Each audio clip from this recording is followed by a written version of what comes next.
I suppose it was in autumn of 2017, I developed a sort of croaky voice. Nothing more than a croaky voice, slight soreness, but nothing to write home about. My wife prompted me to go to the doctors regularly, and it was diagnosed that I had throat cancer. And from there on, it's been a bit of a nightmare really. I had 30 days of radiotherapy.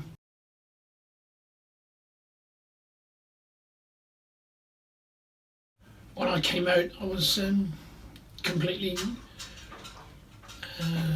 stuck with the bottles in the feed, and I was on them they were gone about 5 o'clock in the evening, and they would go on till about right through the night, go on until about 10 o'clock in the morning. You're very tied to the machine once you put the bottles on. Basically, you're there for the rest of the day, then rest of the evening until you go to bed, then and stick it all on again. Then, so you haven't got a. I found that I never really had a life. My life revolved around putting the feed on every night. I couldn't eat or drink anything, nothing whatsoever. It's almost inhuman because it's a natural reaction to it, or natural process to eat, isn't it? Although you've overcome the first half of the journey, you still don't think that you're still struggling along with the still on the journey, because everyone else is sitting up at the table on a Sunday having a Sunday tea or a Sunday dinner, and I'm not now obviously, but I was just sat there in the armchair connected up to a pump. It makes you feel not part of the family anymore almost. It's changed my life completely. Never looked back. Changed my life completely. That's all I can say to that. We would come in here with a therapist and learn how to eat again. Different textures, different sorts of foods, and some went down a treat and some went down awkwardly.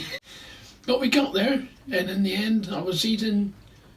It was scary in the beginning, but because I hadn't eaten anything, I hadn't swallowed anything for about 9 months, because it was about 9 months since I had the therapy and all the rest of the radiotherapy. And it was scary to start with, because you felt as if you were going to choke. It was just a case of confidence, and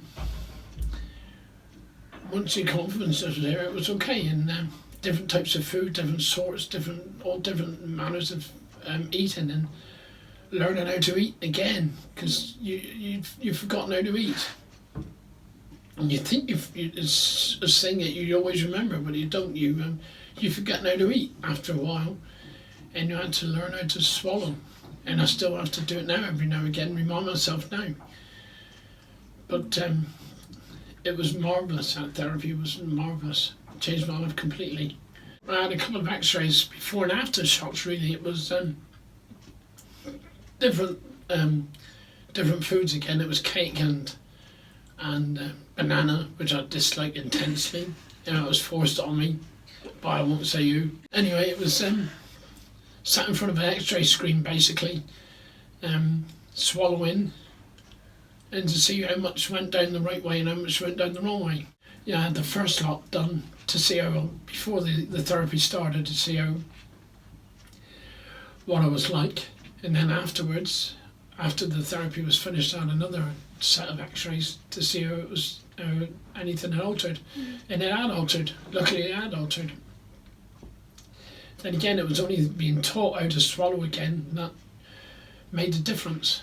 Even now I've got to think, when I say I can eat anything, I can virtually eat anything, but I still got to think about eating it. If it's hard to explain really, but I know some foods I've got to almost work at it rather than just eat and swallow, and that's a difference. So you do tend to look at foods differently, but occasionally things will go down the wrong way and they will get stuck there. But luckily I've learned how to cough and I'll clear it. In fact, it happened yesterday evening. It's not very pleasant when it does happen, but it happens. It's going to happen. It's obvious it's going to happen. It's one of those things.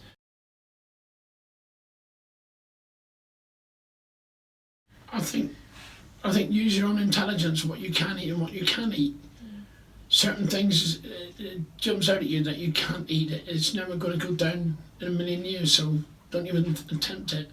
But some things, like soft foods, will go down your treat, no problem whatsoever. Things that the foods you like, yeah, things that maybe you might not have eaten, but in the past, but you think, that'll go down. That I can swallow that.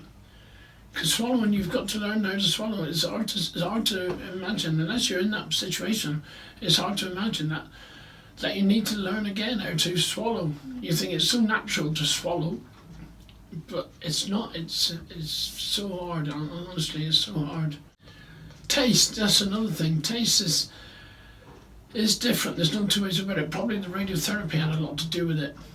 And that alters the taste in the mouth. But slowly but surely things do come back.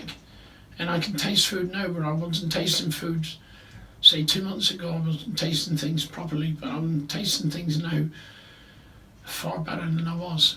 Drinking is an awkward one as well, but you learn to drink it with the swallows and the advice that you were given, and it does go down.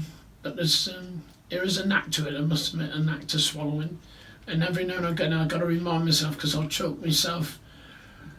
I won't do what I was taught to do, and I will cough and splutter a bit, but then I realise what I've done wrong and I do it properly and it's fine.